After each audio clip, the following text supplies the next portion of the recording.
Hello dear students, ये magnetism का एक प्रॉब्लम है। Magnetic field B is applied parallel to axis of a cylinder of inner radius a and outer radius B.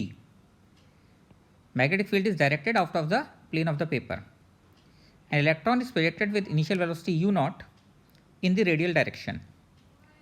Find the critical value of b for which electron will not reach outer cylinder. And this is given that electron is projected from the surface of inner cylinder. तो situation आप देख सकते हैं figure में. Magnetic field out of the plane of paper है और inner cylinder की radius a है, आउटर सिलेंडर की रेडियस बी है.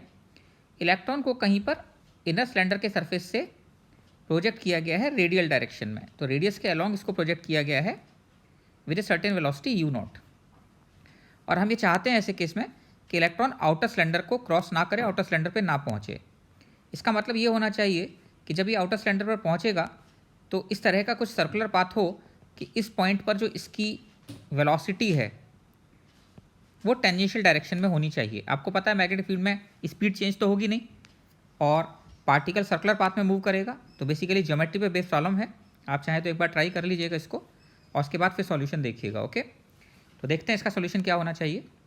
ध्यान दें यहाँ पर ये हमने एक ज्योमेट्री बनाई हुई है यहाँ पर कि पार्टिकल को यू नॉट वेलोसिटी से इधर प्रोजेक्ट कर दिया. वी क्रॉस बी से अगर आप देखेंगे तो फोर्स इस तरफ आएगा, ये आपको पता ही है. वी क्रॉस बी से फोर्स देखना आपको आता ही है. तो मैग्नेटिक फील्ड इसमें बाहर की तरफ है और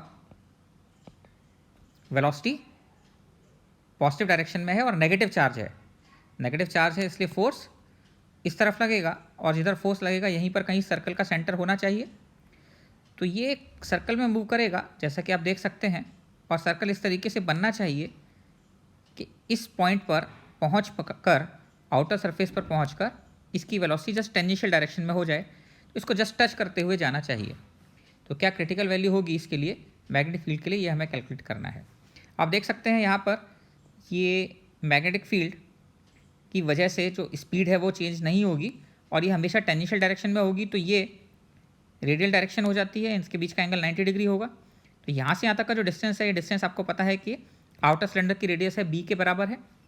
और यहाँ पर फोर्स जो लग रहा है उसकी डायरेक्शन और यहाँ पर जो फोर्स लग रहा है उनकी डायरेक्शन, इनका जो पॉइंट ऑफ इंटरसेक्शन होगा वो बेसिकली इस सर्कुलर पाथ की रेडियस होगी, सेंटर होगा. तो ये सेंटर हो जाता है और यहाँ से यहाँ तक ये रेडियस हो जाती है इस सर्कल की, जो कि इलेक्ट्रॉन फॉलो करेगा. अब बस ज्योमेट्री पर बेस्ड प्रॉब्लम है बेसिकली. अगर हम ये वाला पाथ, ये वाला ट्राइंगल ले लें, इस वाले ट्राइंगल में ये इनर सिलेंडर की रेडियस ए है, ये जो इलेक्ट्रॉन सर्कुलर पाथ फॉलो कर रहा है उसकी रेडियस आर है और ये वाला जो डिस्टेंस है ये बी माइनस आर रह जाता है क्योंकि ये वाला डिस्टेंस यहाँ से यहाँ तक आर है और पूरा डिस्टेंस बी है तो बी माइनस आर रह जाता है. तो ये हमने एक ट्राइंगल कंसीडर कर लिया है C1 P C2. इसमें हमें पता है कि this hypotenuse is b minus r, this is r and this is a. यहाँ पर हम जो है वो पाइथागोरस लगा देते हैं. B minus r square is equal to a square plus r square, जिससे हमारे पास आर की वैल्यू आ जाती है radius, that is equal to b square minus a square upon 2b. और हमें पता है कि रेडियस कितना होता है, b square minus a square by 2b. और इसका फॉर्मूला कितने के बराबर होता है, m v by q B.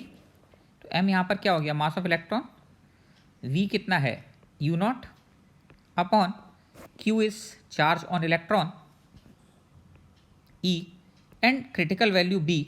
इससे हम कैलकुलेट कर सकते हैं. तो what is the critical value of B which comes out from this, that is equal to 2 m e B u naught divided by e B square minus a square. ये आपका answer हो जाता है. तो सिंपल ज्योमेट्री पे based problem है.